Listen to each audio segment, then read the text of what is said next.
Mas tumindi ang tensyon sa Taiwan matapos silang palibutan ng mga barko at eroplano ng China sa isang military exercise. Binantaan naman ng China ang Pilipinas na huwag makisawsaw sa nangyayaring tensyon ngayon sa Taiwan. China mas naging agresibo, hindi na tinatantanan ang Taiwan. Jets ng China nakapalibot na sa Taiwan. Ang rehiyon ng Asia-Pasipiko ay muling nahaharap sa lumalalang tensyon, bunsod ng mga aktibidad militar sa pagitan ng China, Taiwan, at mga kaalyado ng Estados Unidos. Sasakupin na ba ng China ang Taiwan? Ano ang naging sagot ng Taiwan tungkol dito? Yan ang ating aalamin.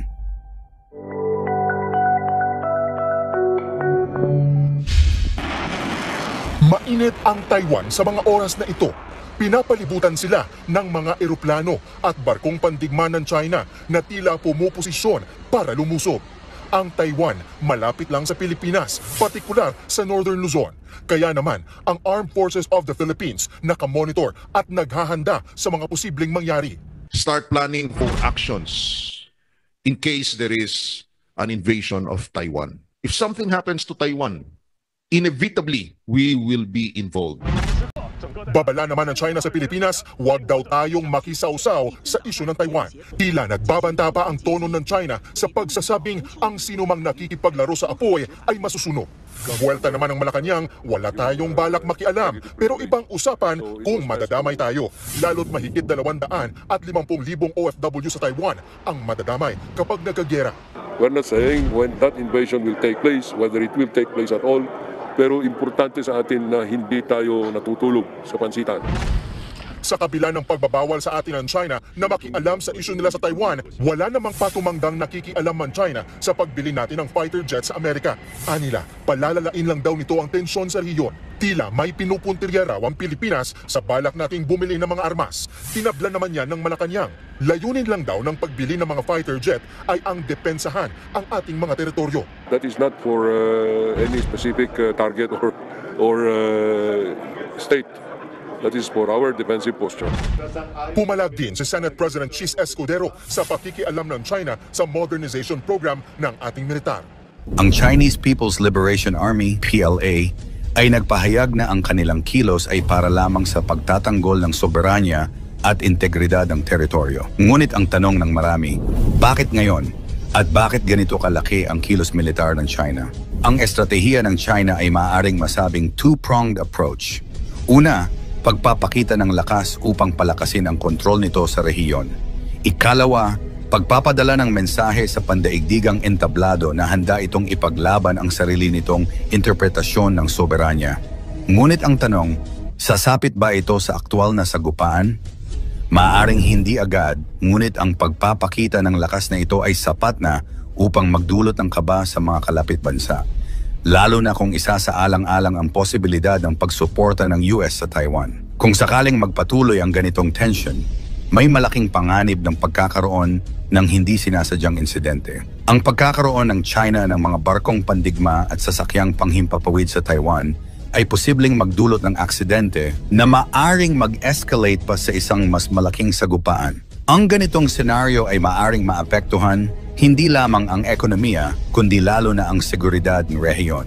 Para sa Beijing, ang Taiwan ay bahagi pa rin ng kanilang teritoryo at itinuturing nilang ito ay isang domestic affair. Ayon sa mga ulat, tinutulan ng Beijing ang anumang pahayag mula sa Taiwan na nagsasabing sila ay isang independenteng bansa. Mula sa pananaw ng Beijing, ang pagkakaroon ng military drills sa rehiyon ay isang paraan upang subukan ang kakayahan ng Taiwan na tumugon sa banta ng paglusob. Pagsasanib puwersa ng Estados Unidos at Pilipinas. Bilang tugon sa mga hakbang ng China, muling pinagtibay ng Estados Unidos at Pilipinas ang kanilang alyansa sa pamamagitan ng pagsasagawa ng kamandag o venom drills. Ang 10-araw na pagsasanay na ito ay nagsimula sa hilagang bahagi ng Luzon, kung saan tinutok ang kanilang atensyon sa coastal defense at live fire exercises. Ayon kay Major General Arturo Rojas ng Philippine Marine Corps, ang mga pagsasanay ay bahagi ng pagpatibay ng depensa ng Pilipinas at naglalayong palakasin ang kakayahan ng kanilang mga sundalo na magtanggol sa mga posibleng banta mula sa China. Kasabay nito,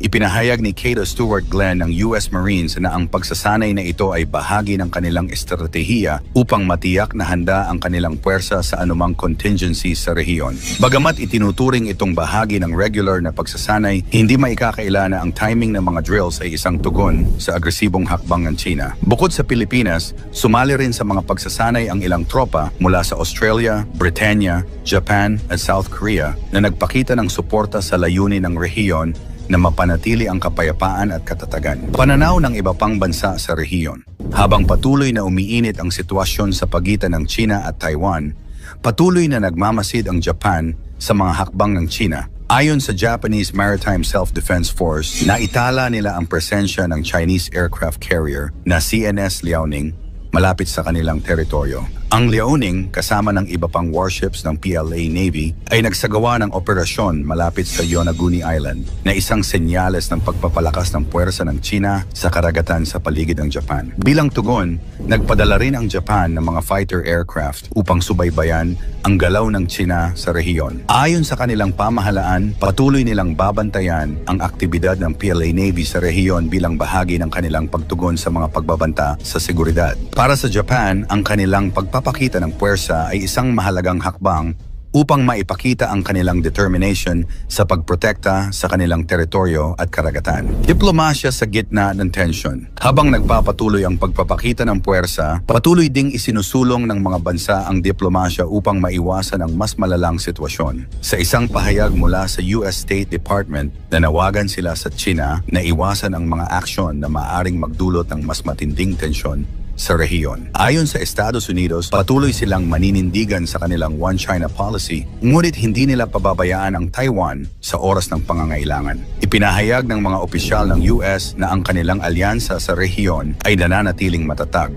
at patuloy nilang susuportahan ang mga bansa na nagtataguyod ng kalayaan at demokrasya. Ang Taiwan, kanilang panig ay patuloy na nananawagan para sa suporta mula sa pandaigdigang komunidad. Ayon kay Taiwan President Lai Ching-te, ang kanilang bansa ay handang ipagtanggol ang kanilang kalayaan mula sa anumang banta. Dagdag pa rito, hinimok ng Taiwan ang ibang mga bansa na magkaisa laban sa agresibong kilos ng China sa rehiyon. Bagamat hindi pa umaabot sa aktwal na labanan, malinaw na ang Taiwan ay handa na protektahan ang kanilang soberanya. Ang papel ng Pilipinas bilang isang strategic ally. Sa gitna ng tensyon, lumitaw ang kahalagahan ng Pilipinas bilang isang strategic ally ng Estados Unidos sa rehiyon. Ang kanilang participation sa mga military drills ay nagpapakita ng kanilang pagnanais na mapanatili ang balanse ng kapangyarihan sa rehiyon. Ayon sa Philippine military, ang mga pagsasanay ay bahagi ng kanilang pangmatagalang estratehiya sa coastal defense at hindi lamang sagot sa mga nangyayari sa Taiwan. Sa kabila nito, malinaw na nakikinabang ang Pilipinas mula sa pagtutok ng US sa rehiyon, lalo na't patuloy na nakakaranas ang bansa ng mga banta mula sa China sa West Philippine Sea. Kasabay ng mga ito, nananatiling aktibo ang diplomatikong relasyon ng Pilipinas at China sa kabila ng mga alitan sa teritoryo. Sa mga nakaraang pahayag, iginiit ng pamahalaan ng Pilipinas ang kanilang karapatan sa kanilang teritoryo, kasabay ng panawagan na magpatuloy ang usapan upang maiwasan ang karahasan. Gayunpaman, nagiging hamon para sa Pilipinas ang balanseng relasyon sa pagitan ng China at ng kanilang tradisyonal na kaalyado, ang Estados Unidos. Epekto ng tension sa rehiyon ng Asia-Pasipiko. Ang patuloy na tension sa pagitan ng China, Taiwan at mga kaalyado ng Estados Unidos ay may direktang epekto sa kapayapaan sa buong rehiyon ng Asia-Pasipiko. Ayon sa mga eksperto, ang bawat kilos ng mga pangunahing bansa sa rehiyon ay maaaring magdulot ng epekto sa ekonomiya, diplomasya at seguridad. Bukod sa pangangailangan ng karagdagang pondo para sa military drills, nagiging hamon din ang pakikipag-ugnayan sa pagitan ng mga bansa upang maiwasan ang eskalasyon ng tensyon. Para sa Taiwan, ang presensya ng mga warplanes ng China ay isang direktang banta sa kanilang seguridad. Samantalang para sa China, ang patuloy na pagsuporta ng Estados Unidos sa Taiwan ay itinuturing nilang pakikialam sa kanilang usapin sa teritoryo. Ang pagkakaroon ng venom drills ng Estados Unidos at Pilipinas ay nagbibigay din ng mensahe sa Beijing na ang rehiyon ng Asia-Pasipiko ay handang tumugon sa anumang banta. Sa kasalukuyan, patuloy ang pagsusubaybay ng mga bansa sa rehiyon sa bawat kilos ng China at ng kanilang mga kaalyado. Habang hindi pa umaabot sa ganap na digmaan ang sitwasyon, ang patuloy na pagpapakita lakas, malinaw na nakasalalay sa diplomasya at patuloy na pag-uusap ang hinahangad hinaharap ng rehiyon. Ang pagsusumikap ng bawat bansa na magpatuloy sa mga negosasyon kasabay ng pagpoposisyon ng kanilang militar ay naglalayong tiyakin na ang mga tensyon sa pagitan ng China, Taiwan at mga kaalyado ng Estados Unidos ay hindi humantong sa isang malawakang alitan. Sa huli, ang pangarap ng kapayapaan sa rehiyon ng Asia-Pasipiko ay nananatiling isang hamon na dapat harapin ng buong komunidad pandaigdig. Ikaw, sa tingin mo magtatagumpay kaya ang China sa mga balak nito sa Taiwan kahit nandyan ang Estados Unidos at mga kaalyado nito? Ikomento mo ito sa ibaba. Huwag kalimutang mag-like and share. Maraming salamat at God bless.